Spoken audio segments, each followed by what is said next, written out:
श्री चित्रगुप्त पीठ के पीठाधीश्वर श्री संजीव वने महामंडलेश्वर स्वामी सच्चिदानंद पशुपति श्री 1008 अनंत श्री विभूषित जगदाचार्य ब्रह्म ऋषि गौरी शंकराचार्य जी महाराज जी द्वारा नेपाली साहित्य संस्था संस्कृति प्रतिष्ठान आगशंकर कैलाश पीठ पशुपति अखाड़ा उत्तर गोदावरी धाम धनगढ़ी नेपाल द्वारा समाज सेवी श्री चित्रगुप्त पीठ के पीठाधीश्वर श्री संजीव सक्सेना को काफ़ी लंबे समय तक से धार्मिक आध्यात्मिक क्षेत्र में सनातन वैदिक धर्म के प्रति अपना अनुराग को देखते हुए समाज एवं धर्म के उत्थान के लिए श्री 1008 योगा श्री परमहंस स्वामी सदानंद पशुपति जी महाराज आचार्य मधु जी महाराज जगत गुरु स्वामी अवधेशानंद प्रपन्नाचार्य और कई अन्य संतों के सम्मुख श्री संजीव सक्सेना के कार्यों को देखते हुए पूरे विधि विधान के साथ महामंडलेश्वर मनाया गया। साथ ही उन्हें दीक्षित नाम महामंडलेश्वर स्वामी सच्चिदानंद पशुपति के सम्मान के नाम से सम्मानित किया गया। वह सभी संतों के उनके उज्जवल भविष्य के मंगल कामना करते हुए पूरी विधि विधान के साथ अनुष्ठान को पूर्ण कराकर उनको महामंडलेश्वर नियुक्त किया। इस शुभ अवसर पर आश्रम में सैकड़ों भक्त उपस्थित रहे। बाल्यकाल का जो नाम रखा गया है मेरा गंगाराम रहा और मैं जो है इलाहाबाद में भारत साधु समाज की तरफ से ब्रह्मर्षि की उपाधि से सम्मानित रहा और नेपाल सरकार लगायत नेपाल की सभी जनता ने मुझे जगदाचार्य की उपाधि दी। इसलिए हमारे जो नाम है ब्रह्मर्षि गौरी शंकराचार्य के नाम से जानते हैं और आगे पीछे पद लगता है ना, वो अलग बात है। ब्रह्मर्षि गौरी शंकर शॉर्ट नेम है ना, और उसे मैं अपने आप को कहीं लिखना होता है ब्रह्मर्षि शंकर लिखता हूँ। आज आपके आश्रम का जो महामंडलेश्वर दायित्व मिला है, किस अखाड़े से दायित्व दिया गया है, थोड़े बताइए। मैं थोड़ा सा इस विषय में, क्योंकि ये नवीनीकरण का विषय है, इस विषय में थोड़ा सा विस्तार से आप लोगों से कहूँगा। 2013 तक हमने इस विषय में कोई विचार नहीं किया था। नेपाल पूरी दुनिया का एकमात्र हिंदू राष्ट्र रहा, लेकिन कुछ विधर्मियों के कारण से कुछ संविधान में कुछ ऐसी टिप्पणियां, कुछ शब्दावली ऐसे रखे गए जिसकी वजह से सनातन वैदिक धर्म पर आँच आया। तो हम लोगों ने विचार किया, तो हमने सुनसरी चतरा धाम में जहां भगवान बाराह का अवतरण होता है वहां हमने कुंभ का कार्यक्रम का आयोजन किया। लगभग उस कार्यक्रम में लगभग 1 करोड़ लोग उपस्थित रहे। तो उसके बाद जो है हमने जब नेपाल की पूरी यात्रा करने के बाद हमने सोचा नेपाल केवल नेपालियों का नहीं है। आज ये देखो कि पिछले 1400, 1500, 2000 वर्षों में जो भी पीर पैगंबर उत्पन्न हुए, उनके किसी के 54 देश है, किसी के 50 देश है। हम अनादि है, परंतु आज हमारे सर पे एक हिंदू राष्ट्र शब्द का भी हमारे पास नहीं है। तो इसलिए हमने एक पूरे राष्ट्र में एक अभियान प्रारंभ किया और उसके बाद हमने पश्चिम नेपाल में एक बहुत बड़ा कार्यक्रम आयोजन किया, सहस्र कुंभ दर्शन मेला। दिल्ली लगायत हरियाणा, पंजाब से बहुत सारे भक्त लोग गए, जिसका उद्घाटन हमने नेपाल के राष्ट्रपति से और भारत के भी हमारा उत्तरांचल के शिक्षा मंत्री लगायत कई सारे मंत्री लोग उस कार्यक्रम में उपस्थित रहे। जब हमने ऐसा विचार किया तो वहीं से हमने आद्य शंकर के, जैसे भारत में 4 पीठ हैं, तो हमने पंचम पीठ की स्थापना आद्य शंकर कैलाश पीठ के नाम से हमने वहाँ नेपाल में कार्यक्रम किया। लगभग 150-200 एकड़ के अंदर ये हमारा सारा का सारा परिसर है, जिसमें गौशाला है, विद्यालय की व्यवस्थाएं हैं, ऊपर सन्यासियों के लिए है, गुरुकुल की व्यवस्थाएं हैं, सप्त सरोवर की व्यवस्थाएं हैं। और उसके बाद नेपाल का जो राष्ट्र देवता है वो भगवान पशुपतिनाथ, ये सबको पता है। तो इसलिए हमने क्या काम किया, जो लोग धर्म में प्रवृत्त रहते हैं धर्म के प्रति जिज्ञासा रखते हैं तो उनको कोई न कोई आश्रय हमको देना चाहिए। तो हमने पूरे राष्ट्र में केवल एक ही अखाड़ा है, उसका नाम है पशुपति अखाड़ा। तो हमने वहाँ पशुपति अखाड़ा का निर्माण किया। उसके अंदर बहुत सारे नेपाल के और भारत के संत समाज हमसे जुड़ा हुआ है। हमारा काम है कि हम सनातन धर्म को पूरे विश्व में स्थापित करें और नेपाल को पुनः हिंदू राष्ट्र घोषणा करें। हम भारत में इसलिए ये बात नहीं कह सकते क्योंकि भारत में आज के डेट में बहुसंख्यक हो गया, बहुत लंबा पीरियड भी हो गया। मुख से बोलने से कोई असत्य को सत्य नहीं स्थापित कर सकते, परंतु नेपाल हिंदू राष्ट्र हो सकता है। पूरी दुनिया में 7.5 अरब लोगों में 3.5 अरब लोग ओमकार परिवार को मानने वाले लोग हैं, जो ओम को मानते हैं। ये सब के सब वैदिक है, सनातनी है, लेकिन आज उन सब के ऊपर कोई भी हिंदू राष्ट्र नहीं है। तो हमारा जो अभियान रहा, तो हमारे स्वामी जी उस अभियान में भारत के बहुत सारे स्वामी चिन्मयानंद जी, बहुत सारे साधुओं ने हमारा साथ दिया और हमने नेपाल में आद्य शंकर कैलाश पीठ और पशुपति अखाड़ा का हमने निर्माण किया। और हमारे सामने जो स्वामी जी हैं आदित्य पशुपति जी महाराज, आप भी वहीं से हमारे शिष्य हैं, वहीं से दीक्षित हैं। और हमने आज हमारा सौभाग्य है कि दिल्ली से हमने स्वामी सच्चिदानंद पशुपति जी महाराज को भी हमने महामंडलेश्वर पद से विभूषित करने का हमारा सौभाग्य प्राप्त हुआ। और आपका बहुत बहुत धन्यवाद। एक संत की पदवी एक लेना आसान होता है, उसको निभाना कितना कठिन होता है? हाँ। इसके बारे में थोड़ा सा बताएं। देखो, पदवी का अर्थ ये होता है, पहले के समय में आप अगर विचार करेंगे, हम पहली क्लास पढ़ते हैं, दूसरी पढ़ते हैं, फिर IA करते हैं, BA करते हैं, MA करते हैं, PhD करते हैं, BEd करते हैं ना। तो जैसे जैसे हम पढ़ाई आगे बढ़ाते रहते हैं, हमारी बौद्धिक क्षमता बढ़ती जाती है। इसी तरह से समाज में संत का चोला पहनना या संत की पदवी लेना बहुत आसान है, बहुत आसान। परंतु ये अग्नि का रूप है। ये जो संत का जो चोला होता है, इसमें 2 रंग होते हैं। एक रंग अग्नि की तरह होता है, दूसरा श्वेत की तरह है। ये जो मैंने कपड़ा पहना है, ये शांति का प्रतीक है। और जो कपड़ा अभी आपने देखा सामने, भगवा कलर जिसको बोलते हैं, ये अग्नि का प्रतीक है। अग्नि में जो भी डाल दोगे वो सब पवित्र हो जाता है। तो संत को ऐसा ही होना चाहिए। समाज के जिस भी पहलू में वो खड़ा हो जाए, जिस भी धरती में वो पैर रखे, वहां का समाज पूरी तरह से विशुद्धतम हो जाना चाहिए। ये संत की पहचान है, होना चाहिए। लेकिन दुर्भाग्य है, लेकिन हम कोशिश करेंगे हमारे समाज में जो भी हमारे परंपरागत से संत समाज हैं या अन्य भी संत समाज है, उनके अंदर संतत्व का ज्ञान कैसे आगे बढ़ेगा और इस परंपरा को हम कैसे निभाएंगे और समाज में हमारा उत्तरदायित्व तो क्या है, हम इस विषय पर समय समय पर हम लोग विचार करते रहेंगे, परामर्श करते रहेंगे।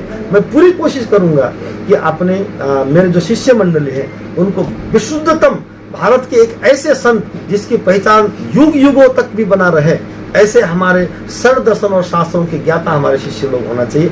यही मैं कामना करता हूँ। आपकी सवाल है, योगी आदित्यनाथ जी उत्तर प्रदेश के संत हैं, पूरा देश चला रहे हैं, प्रदेश उत्तर प्रदेश, उनके लिए क्या कहना चाहेंगे? उस प्रकार से संतों को काम करना चाहिए क्या? देखो, संतों का काम क्या है, मैंने आपको कहा संत का अर्थ अग्नि होता है।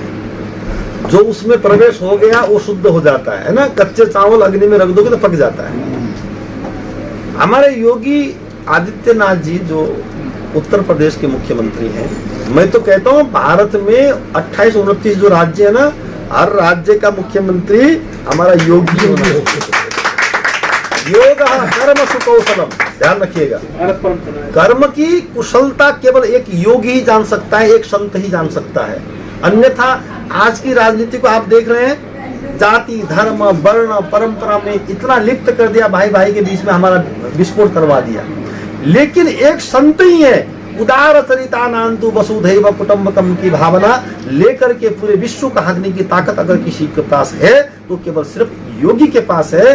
और मैं तो उत्तर प्रदेश के जो सम्माननीय मुख्यमंत्री जी हैं, उनको तो मैं हृदय से सम्मान करता ही करता हूँ, लेकिन मैं उनसे एक भी आग्रह और भी करता हूँ और 27 और योगी पैदा करें, और ताकि उनको लगा के 28 योगी इस भारत में शासन करें, हाँ, और पूरा भारत का नक्शा ही बदल जाए, चारों तरफ विश्व बंधुत्व की भावना हो, भारत पुनः विश्व गुरु की तरफ आगे बढ़े। यही मैं कामना करता हूँ। बहुत बहुत धन्यवाद, बहुत बहुत आशीर्वाद। और आप सब लोग भी यहाँ जो आए हैं, और आप लोगों के लिए भी मैं मंगल कामना करता हूँ। और धर्म के प्रति जिज्ञासा रख करके आप सब लोग एक उत्कृष्ट कर्म कर रहे हैं। मेरा शुभ आशीर्वाद, शुभकामना। और आपके साथ हम सब लोग मिल करके पुनः इस देश को विश्व गुरु बनाने की तरफ हम अग्रसर हैं। हमारे स्वामी सच्चिदानंद के सानिध्य में आप लोग बने रहें, यही मंगल कामना मैं आप लोगों से करता हूँ। हरिओम। आज आपको दायित्व मिला है, किस प्रकार से राष्ट्र के लिए काम करें? देखिए, राष्ट्र के लिए और धर्म के लिए मैं काफ़ी वर्षों से कार्य कर रहा था। मेरी दिली इच्छा थी कि 50 वर्ष की आयु पूर्ण होने के बाद में मैं अपना पूरा शरीर, अपना मन, सब कुछ त्याग के और सिर्फ श्री चरणों में जाना चाहता था। मुझे गुरुदेव का आशीर्वाद प्राप्त हुआ और गुरुदेव ने मेरे लिए मुझ पर विश्वास किया और जगत गुरु जी ने मुझ पर विश्वास किया कि ठीक है, हम आपके लिए दायित्व देने को तैयार हैं। हमें गुरु जी ने आज दायित्व दिया है और मैं पूरी निष्ठा के साथ इस दायित्व को निभाऊंगा।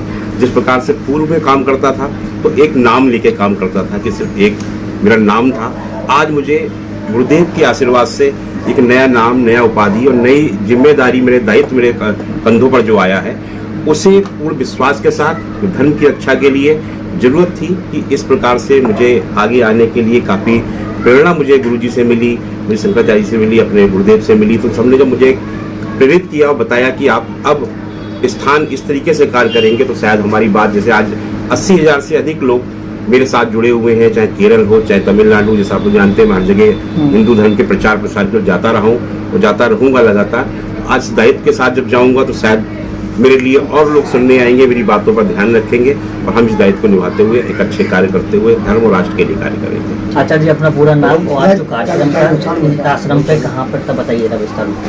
ओम सर्वे भवन्तु सुखिनः, सर्वे सन्तु निरामया, सर्वे भद्राणि पश्यन्तु, मा कश्चित् दुःख भाग् भवेत्। ओम शांति शांति शांति। ओम। मैं आचार्य मधुर, अंतर्राष्ट्रीय श्रीमद् भागवत राम कथा प्रवक्ता, श्रीधाम अयोध्या हर्षण कुंज से शरणागत हूँ। यहाँ दिल्ली में रहता हूँ और यत्र तत्र सर्वत्र जहाँ श्री सीताराम जी चाहते हैं वहाँ उनके गुणगान के लिए बुलाया जाता हूँ और जाता हूँ। आज मन बहुत ही प्रसन्न हुआ और आह्लादित हुआ। पशुपति अखाड़ा जो विश्व का एक हिंदू देश नेपाल है, ये विश्व विदित है। उस अखाड़े से हमारे अनन्य स्नेही समलंकृत जगदाचार्य के पद पर सुशोभित परम सम्माननीय आदरणीय सतत स्मरणीय पूज्य गौरी शंकराचार्य जी महाराज अपने इस आश्रम में यहाँ पर एक महामंडलेश्वर, एक श्री महंत और एक साध्वी जी को दीक्षा प्रदान किया, उनका नामकरण संस्कार किया और इस माध्यम से सनातन धर्म को जागृत और उसकी वृद्धि का एक सर्वोत्कृष्ट कार्य किया। यहाँ पर ये जो आज हमारे जो पूर्व के संजीव सक्सेना जी थे, आज ये पशुपत अखाड़े से स्वामी महामंडलेश्वर सच्चिदानंद नाम से, पशुपत नाम से समलंकृत हुए। किन्नर समाज से जो दीवानी जी थी, आज उनका नाम मातंगी पशुपति नाम से परिवर्तित हुआ और एक और बहन हमारी वो साध्वी बनी, संन्यास आश्रम लिया। ये सब धर्म के मार्ग पर निरंतर अब चलने का अभ्यास करेंगे। पहले भी चलते थे लेकिन अब एक गुरु परंपरा से जुड़ गए। पहले इनके स्वयं के भी कल्याण में संशय था और इनके द्वारा दूसरों के कल्याण होने में भी संशय था। जब ये आज गुरुमुख हो गए, गुरु परंपरा में प्रवेश कर गए, तो अब इनका स्वयं का भी कल्याण होगा और ये औरों का भी कल्याण करेंगे। जैसे एक बालक मां के गर्भ से जन्म लेते ही वो पिता की संपत्ति का अधिकारी बन जाता है, न उसमें किसी विटनेस की आवश्यकता है, न किसी के लिखा पढ़ी की आवश्यकता है, न किसी कहने की आवश्यकता है। नेचर है कि कोई शिशु जन्म लिया तो वो अपने पिता की संपूर्ण संपत्ति का अधिकारी स्वतः बन जाता है। ठीक उसी प्रकार से जब कोई शिष्य किसी गुरु के चरणों में शरणागत होता है, दीक्षित होता है, मंत्र दान लेता है, तो वो गुरु की संपत्ति का अधिकारी बन जाता है। पिता के पास भौतिक संपत्ति होती है और गुरु के पास आध्यात्मिक संपत्ति होती है, परमात्मा की संपत्ति होती है, भगवान की संपत्ति होती है। तो ये तीनों लोग आज से भगवत प्राप्ति के उत्तराधिकारी बन गए, भगवान को प्राप्त करेंगे। कब प्राप्त करेंगे ये इनकी साधना पर निर्भर करता है, इनके प्रयास पर, इनकी भक्ति पर निर्भर करता है। इसलिए मैं बहुत बधाई देता हूँ इन तीनों शिष्यों को और मैं पुनर् प्रणाम करता हूँ परम पूज्य ब्रह्म ऋषि गौरी शंकराचार्य जी महाराज को इन्हीं शब्दों के साथ। ओम शांति शांति शांति।